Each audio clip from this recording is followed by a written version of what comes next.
Anti ragging കമ്മിറ്റിയുടെ report അനുസരിച്ച് ഈ 15-ാം തീയതി ഉച്ചയ്ക്ക് തന്നെ തിരിച്ചു വന്നപ്പോൾ തന്നെ മർദ്ദനം തുടങ്ങി. അപ്പൊ ഉച്ചയ്ക്ക് ശേഷം ഇവർ തിരിച്ചു വിളിച്ചതാണ് എന്ന് സംശയിക്കത്തക്ക രീതിയിലുള്ള മർദ്ദനം തുടങ്ങിയതാണല്ലോ. അതെ അതെ, അത് തുടങ്ങി. 16-ാം തീയതി കിടക്കുന്നു എന്ന് പറയുമ്പോൾ ചിലപ്പോൾ അവരുടെ പ്രസൻസിലായിരിക്കാം. അവരുടെ പ്രസൻസിലാണ്. ഈ ഫോൺ അവന്റെ കയ്യിലില്ല. ഫോണാണ് അക്ഷയാണ് അക്ഷയുടെ കയ്യിൽ.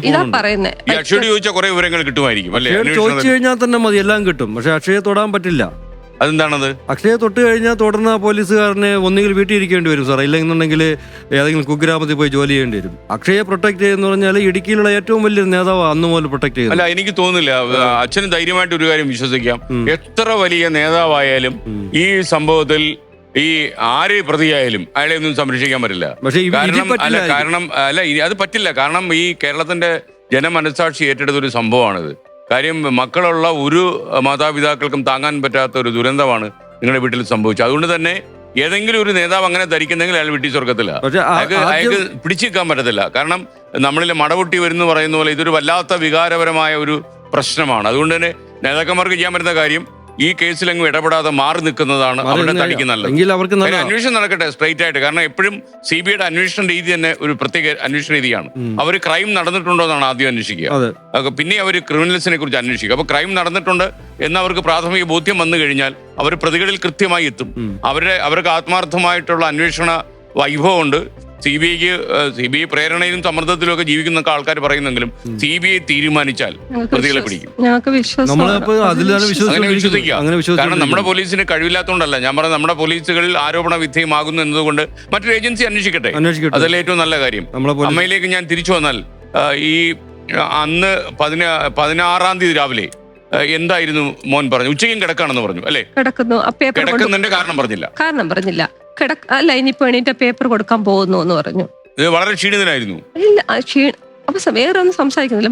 വയ്ക്കട്ടോ, വയ്ക്കട്ടോ.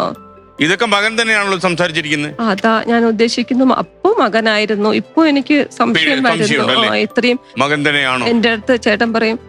ഷിബു, അത് നമുക്ക് അങ്ങനെ വിശ്വസിക്കാൻ പറ്റുമോ? അതായത് കാരണം ഇത്രയും മർദ്ദനമേൽക്കുകയും സാധാരണ പച്ചവെള്ളം പോലും കുടിക്കാനുള്ള അനുവാദം കിട്ടാതിരിക്കുകയും ഒക്കെ ചെയ്ത സിദ്ധാർത്ഥന് ഇത്രയും അമ്മയോട് സംസാരിക്കാൻ പറ്റും എന്ന് ഷിബു വിശ്വസിക്കുന്നുണ്ടോ? ഇല്ല സാർ, ഇല്ല. കാരണം എന്തുകൊണ്ട്? അതെ, സിദ്ധാർത്ഥന്റെ കഴുത്തിന് തൊണ്ടയ്ക്ക്, അതായത് നമ്മുടെ നല്ല രീതിയിലുള്ള പരിക്ക്. സിഞ്ചോ എന്നുള്ള പയ്യൻ വിരൽ വെച്ച് അമർത്തി ഒരു തുള്ളി വെള്ളം പോലും കുടിക്കാൻ കഴിയാത്ത അവസ്ഥയിലാണെന്നാണ് പോസ്റ്റ്മോർട്ടം റിപ്പോർട്ടിൽ നിന്ന് മനസ്സിലാവുന്നത്. അതോടൊപ്പം ജോയിന്റിൽ പൊട്ടലുണ്ട്. ഞാൻ അവനെ ആദ്യം ചെന്ന് കാണുമ്പോൾ അവന്റെ മുഖം ഷിബു ആണോ ആദ്യം വീട്ടിൽ നിന്നുള്ള ആൾ കാണുന്നത്? ഷിബുവിനോട് ആരോ ഇത് വിളിച്ചു പറഞ്ഞത്? എന്റെ വീടിനടുത്തുള്ളതും അവന്റെ കോളേജിൽ തന്നെ PG വിദ്യാർത്ഥിയെ കൃഷ്ണകാന്ത് എന്ന് പറഞ്ഞ എന്റെ നെയ്ബറും കൂടെയാണ്. പുള്ളിയാണ് എന്നെ വിളിച്ചു പറഞ്ഞത്.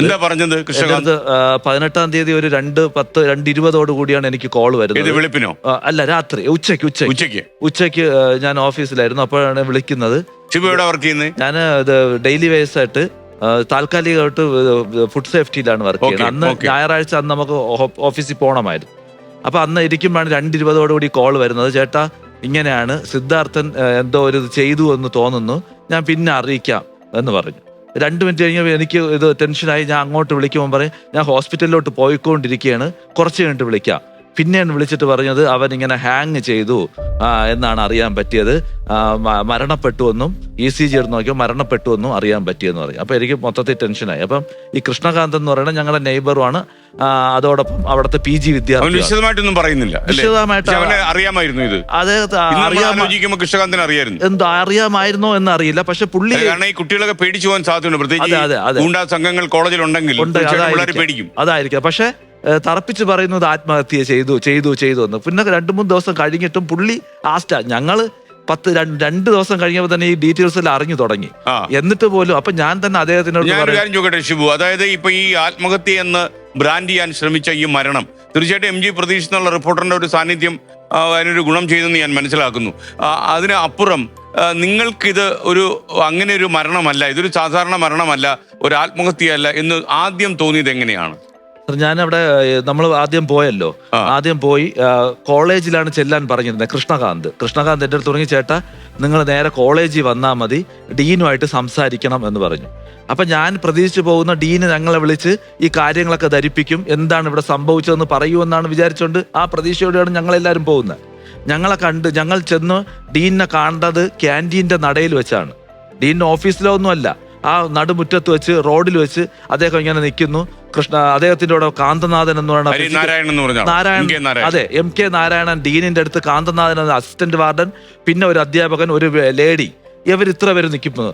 ഞാൻ ചോദിച്ചു, സാർ എന്താണ് സംഭവിച്ചത്? അപ്പം ഡീൻ പറയുന്നു, അത് അവൻ എന്തോ ഒരു നൈരാശ്യം, എന്തോ ഒരു ഇഷ്യൂല് അവൻ ആത്മഹത്യ ചെയ്തു. ഇവരെല്ലാവരും അതേ വാർഡ്, വേറെ ഒന്നും പറയുന്നില്ല. അതെ, ഫ്രെയിം ചെയ്ത് എല്ലാവരും വച്ചിരിക്കുകയാണ്. എന്നിട്ട് അദ്ദേഹം തറപ്പിച്ച് പറയുന്നു, എനിക്ക് ഒന്നും അറിയില്ല, നിങ്ങൾ എന്ത് ആവശ്യം ഉണ്ടെങ്കിലും നിങ്ങൾ പോലീസിന്റെ അടുത്ത് ചോദിക്കണം, പോലീസിന് അറിയാന്നുള്ള കാര്യം മാത്രമേ എനിക്കറിയാവുള്ളൂ. ഞാൻ പറയും, സാർ എവിടെയാണ് അവൻ ഇത് ചെയ്തത്? അദ്ദേഹം വാർഡനും കൂടെയാണ്, നാരായണൻ വാർഡനും കൂടെയാണ്. അപ്പൊ അദ്ദേഹം അത് കാന്തനാഥ്. അപ്പൊ ഇദ്ദേഹം പറയുന്നു, എനിക്കറിയാന്നുള്ള കാര്യം പോലീസിനെ അറിയാവുള്ളൂ, എനിക്ക് വേറെ കാര്യങ്ങളൊന്നും അറിയാം. ഞാൻ പറഞ്ഞു, സാറല്ലേ ഇതെല്ലാം അറിയേണ്ടത്, സാർ ഇവിടുത്തെ ഡീനല്ലേ, അപ്പൊ എനിക്കത് കാണണം സാർ, റൂം കാണണം. അതൊന്നും കഴിയില്ല, പോലീസ് സീൽ ചെയ്ത് കഴിഞ്ഞു. നിങ്ങൾക്ക് എന്തെങ്കിലും അതറിയില്ല സാർ, അവിടെ നമ്മളെ കയറ്റിയിട്ടില്ല, സീൽ ചെയ്തില്ല എന്നാണ് പിന്നീട് അറിയാൻ കഴിഞ്ഞത്. പോലീസ് എത്ര മണിക്ക് അവിടെ ചെന്നെന്ന് അറിഞ്ഞാൽ അത് അറിയാം സാർ. ഇത് മരണം എന്നെ വിളിച്ച് അറിയിക്കുന്നതിന് ഞാൻ പറയും സാർ 2:20 ഞാൻ അറിയുന്നത്. അതിനു മുന്നേ മരണം പോസ്റ്റ്മോർട്ടം റിപ്പോർട്ട് പ്രകാരം 12-നും 1:30-ക്കും ഇടയിൽ ഈ മരണം സംഭവിച്ചു എന്നും പറയുന്നു, ഉച്ചയ്ക്ക്. പക്ഷെ പോലീസ് റിപ്പോർട്ട് പ്രകാരം 4:30-ക്കാണ് പോലീസ് അറിഞ്ഞിരിക്കുന്നത്. അപ്പൊ ഇതിനിടയിലുള്ള ഈ ഗ്യാപ്പ്, ഈ സമയം മൊത്തം ഇദ്ദേഹം ഡീനും ഈ കുട്ടികൾ ഇപ്പൊ പ്രതികളായിട്ടുള്ള ഈ SFIയിലെ യൂണിറ്റിന്റെ നേതാക്കൾ മാത്രമാണ് ഈ സ്ഥലത്തുണ്ടായിരുന്നത്. അതിന് തെളിവാണ് ജെയിംസ്, അവിടുത്തെ പാചകക്കാരൻ ജെയിംസ് പറഞ്ഞ മൊഴി. അദ്ദേഹം പറഞ്ഞത് ഈ കുട്ടികൾ നിലവിളിച്ചോണ്ട് ആരോ തൂങ്ങി നിൽക്കുന്നു എന്ന് പറഞ്ഞുകൊണ്ട് ഓടിയപ്പോൾ ഞാനും അവിടെ ചെല്ലും. ഞാൻ ചെന്നപ്പോൾ കാണുന്നത് സിദ്ധാർത്ഥൻ തൂങ്ങി നിൽക്കുന്നതും അതിന്റെ അടുത്ത് MK നാരായണൻ, ഡീനും 3-4 കുട്ടികൾ, അതായത് ഈ പ്രതികൾ എന്ന് പറയുന്ന അവനെ മർദ്ദിച്ചവർ എന്നാണ് അദ്ദേഹം പറഞ്ഞത്. ഈ കുട്ടികൾ മാത്രമാണ് ഞാൻ കണ്ടത്. അപ്പം ഡീൻ എൻ്റെ അടുത്ത് പറഞ്ഞു, അതിനെ അഴിച്ച് താഴെ ഇറക്കാൻ പറഞ്ഞു. വളരെ വിഷമത്തോടു കൂടി ഞാൻ താഴെ ഇറക്കി എന്ന് പറയുന്നു.